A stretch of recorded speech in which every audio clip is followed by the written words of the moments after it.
तरीके का घटनाक्रम हुआ और क्या जो फैसला रहा बैठक को लेकर, क्या क्या विवाद था? केंद्र सरकार की गाइडलाइन के अनुरूप दिशा की बैठक का प्रावधान है और दिशा की बैठक में जो स्थानीय सांसद होता है उसको एज ए अध्यक्ष के रूप में नॉमिनेट किया गया है केंद्र सरकार की ओर से।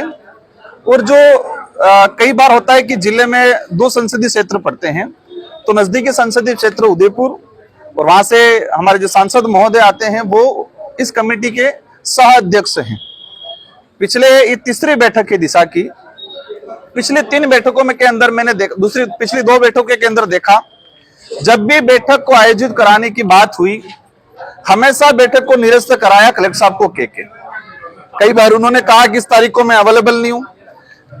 कलेक्टर साहब जो सचिव हैं उन्होंने मुझे बताया तो मैंने एक्सेप्ट किया, ठीक है वो कहें 10 दिन। तो पिछली 2 बैठकों में उन्होंने जो डेट दी उस हिसाब से हमने डेट चेंज की और शाम को रिटर्न फोन आता है कि उसको निरस्त करो, मैं आज भी अवेलेबल नहीं हूं। तो फिर मैंने कहा ऐसे पॉसिबल नहीं है क्योंकि मेरा राइट्स बनता है, मैं इस बैठक का अध्यक्ष हूं। आज जिस तरह से घटनाक्रम हुआ, आज सेंट्रल गवर्नमेंट की सारी स्कीमों पे चर्चा हो रही थी, साथ ही स्टेट गवर्नमेंट की कुछ स्कीमों पे चर्चा हो रही थी। उन्होंने हर स्कीम पे, जैसे कि नरेगा ज्वलन मुद्दा है, हमने यहाँ पर सीएलएफ जो राजीविका महिला है, राजीविका महिलाओं को जब भी कोई भी पार्टी हो, कोई भी सरकार हो, आयोजन करना होता है तो राजीविका महिलाओं को पहले बुलाते हैं।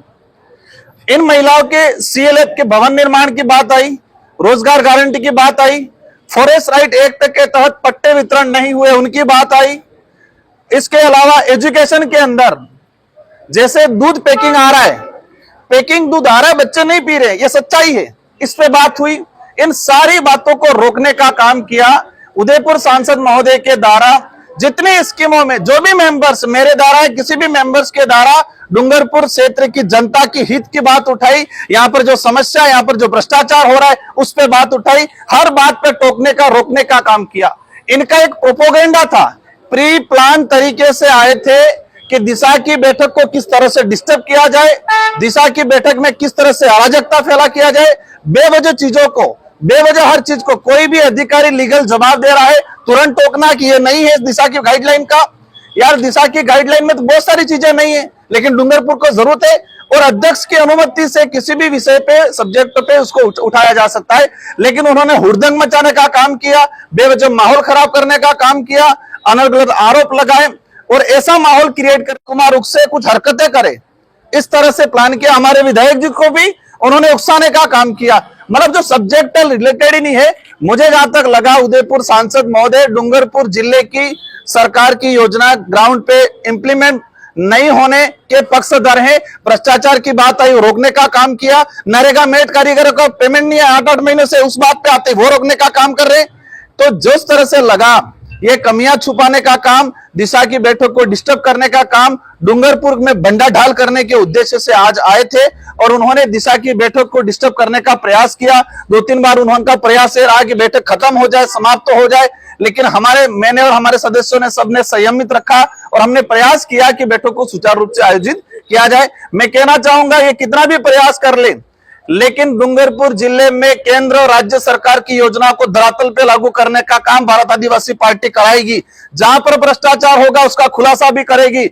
नरेगा हो या पीएम श्री योजना हो या सीएलएफ की बात हो या फॉरेस्ट राइट एक्ट के तहत पट्टों की बात हो, एग्रीकल्चर की बात हो, इन सारी चीजों पे भारत आदिवासी पार्टी, हमारे जनप्रतिनिधि प्रयास करेंगे कि गवर्नमेंट की स्कीमें धरातल पे लागू हो और इंप्लीमेंट हो। लेकिन वो डिस्टर्ब करने का काम कर रहे थे, वो गलतियां छुपाने का काम कर रहे थे। वो नहीं चाहते हैं कि दिशा की बैठक सुचारू रूप से संचालित हो, वो ये चाहते हैं कि यहाँ पर पूरा व्यस्त व्यस्त हो जाए। जिस तरह से उनका रवैया था, मुझे लगा कि एक फिक्स प्लान के तहत जो आए व्यक्ति लड़ाई करने का बहाना ढूंढ रहे थे वो हर विषय पे, और उनका प्रयास था कि इसको लड़ाई कराए, इसको बिखरने का काम करें। उन्होंने डीएम साहब से मांग की उनके खिलाफ, उनसे कोई मंतव्य देना चाह रहे हैं। देखो वो कुछ भी कर सकते हैं। जो व्यक्ति जाडोल फलासिया में पैंथर गए वो कहता है कि बाप ने भेजे।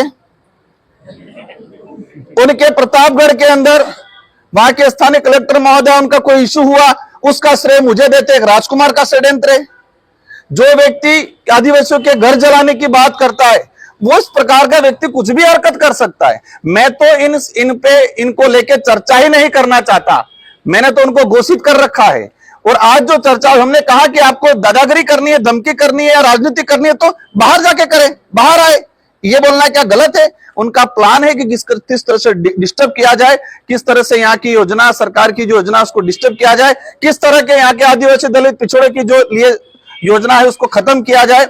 नरेगा के अंदर आज हालत खराब पड़ी हुई है, 8-8 महीने से मेड कारीगरों का पेमेंट नहीं हो रहा है। मैंने सवाल किया, सरकार कैंप लगा रही है, कैंप लगा रही है, सरकार पैसा कहां से दे रही है?